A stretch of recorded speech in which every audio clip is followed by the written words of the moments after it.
this really cool clip from Channel 5 WEWS 11 o'clock news on this date, 1987, that would be November 24th, is about rock and roll, and Cleveland having kind of won the Rock and Roll Hall of Fame, yet to really be anything beyond that.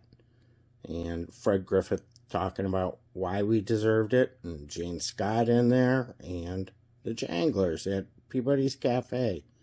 So this is a cool clip for me on many levels. If you just watched on TV5 about Rolling Stone magazine's 20-year affiliation with rock and roll, well, don't forget about Cleveland. I'm Vince Robinson. Coming up, I'll tell you how rock and roll was born in Cleveland and why it's here to stay. Did you catch your program tonight on Channel 5 a little bit earlier on the 20th anniversary of Rolling Stone magazine? If you did, then you're in a rock and roll frame of mind just about now, and we think we should point out that Cleveland is and always will be rock and roll's hometown. The first time anyone ever heard the name rock and roll, of course, was when it was born here some 35 years ago.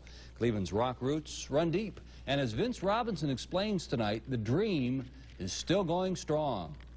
Ladies and gentlemen, the Janglers, a band born and bred in the city where rock itself was born.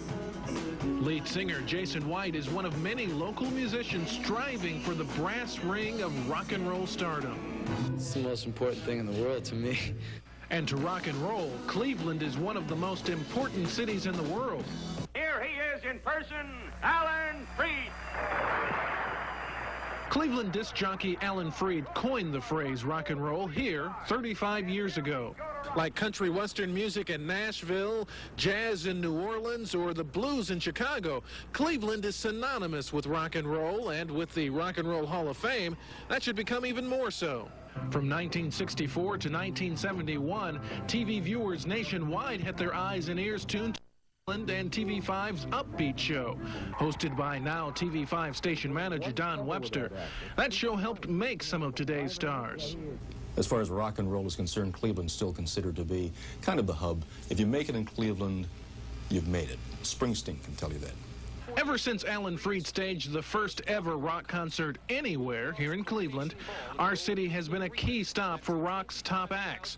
Local rock critic Jane Scott has seen them all, and with the attention of the Hall of Fame, she hopes that more Clevelanders make the musical big time. Help. I hope so. You just still have to have the hard work and talent, and it's a very grueling, long-term situation to get the top. That means more of the same hard work and dedication for local bands like the Janglers. As true to Cleveland's past, they keep the dream of rock and roll alive. Vince Robinson, Eyewitness News. Rock on, rock on. By the way, rock critic Jane Scott, you saw there, adds that another rock and roll tradition she'd like to see return here is a place for high schoolers to go to see rock bands. You know, really, how much you remember about Cleveland's role in rock and roll history has a lot to do with how old you are. Much of Cleveland's contribution to rock and roll came many years ago. But Fred Griffith says we should not forget that our city still has an important role to fill. To invite you right now to join Neil and I as we talk to Otis Redding. In the 60s, you weren't anyone. You didn't get anywhere unless and until you came here to this TV station, to this program. This was Upbeat, the nationally syndicated show with Don Webster. It was part of the rite of passage for the rock and rollers of the world back then. Upbeat was a part of the Cleveland music tradition. Long before Upbeat, the world's craftiest and most influential disc jockeys anointed the songs and the singers, and they broke out here before sweeping the nation. Even the words rock and roll were first used together here. If you have vivid recollections of those times, you're probably starting to get a little gray at your temples, and you're going to the symphony.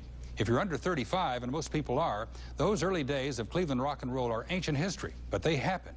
They were important, and that's why the Rock and Roll Hall of Fame is here and not someplace else. We have the tradition. All we have to do now is build a hall for it. Thank you for watching Cleveland Live Music. I can't play a lick. That's why I'm a taper. Thanks for watching the channel and making it grow. If you want to subscribe, that'd be appreciated.